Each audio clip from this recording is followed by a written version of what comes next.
Would you like to see all the executive orders that have been put into place to take over our nation, to have complete control over us, to take away our rights, round us up, and put us where they want us?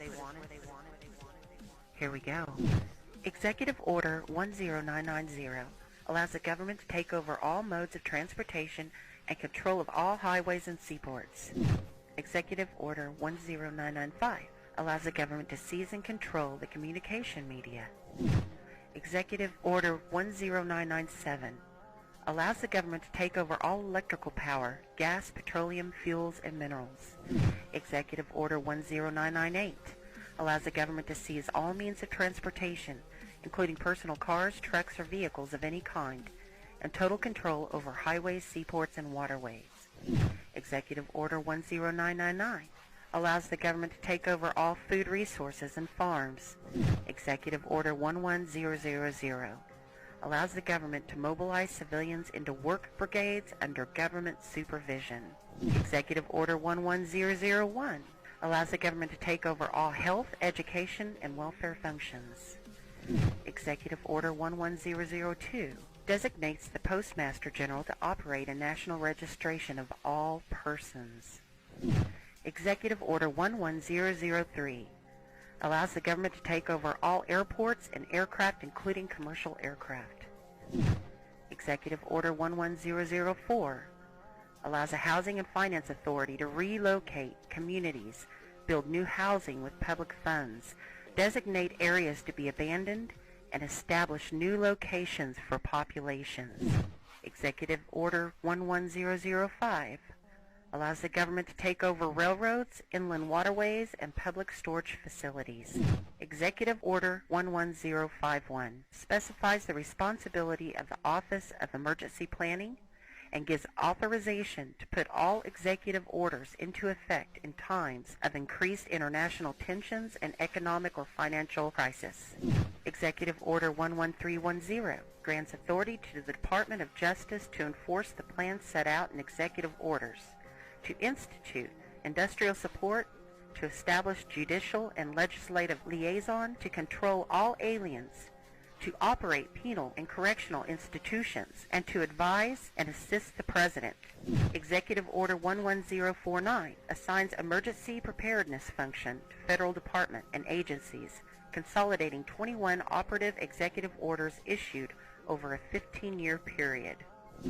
Executive Order 11921 allows the Federal Emergency Preparedness Agency to develop plans to establish control over the mechanisms of production and distribution of energy sources, wages, salaries, credit, and the flow of money in U.S. financial institution in any undefined national emergency.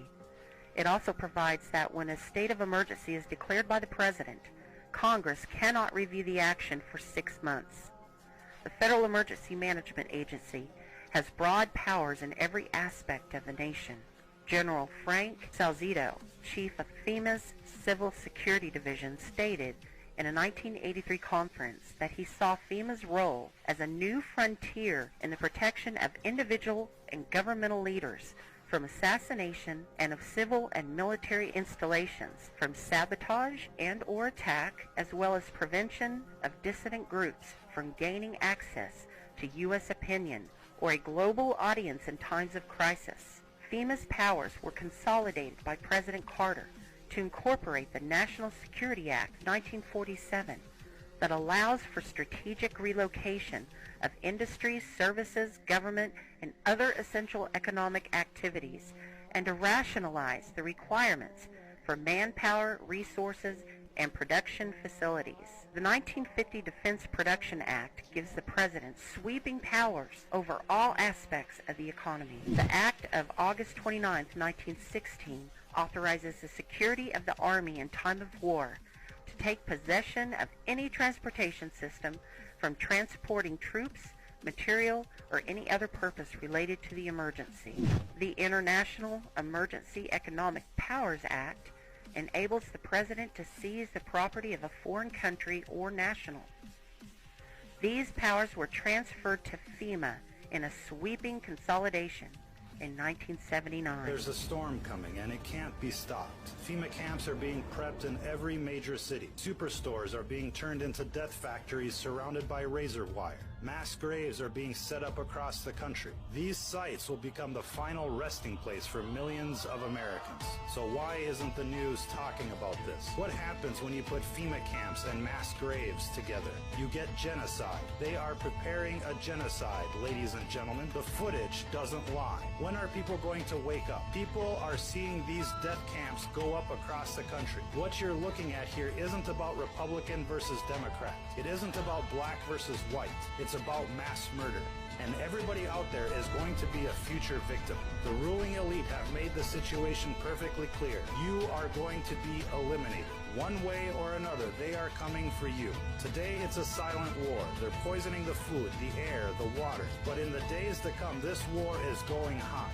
And when it does, they've got the infrastructure in place for a genocide. Everyone knows the end is near. They can see it for themselves. And this is what's going on in every major city. One way or another, this cult of death is going to make the Georgia Guidestones happen.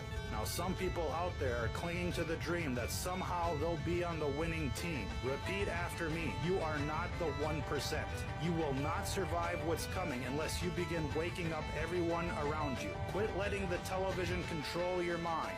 These people on television are not going to save you. Not one of them is talking to you about what you're looking at here. Instead, they're trying to divide us by selling us lies while plotting our demise.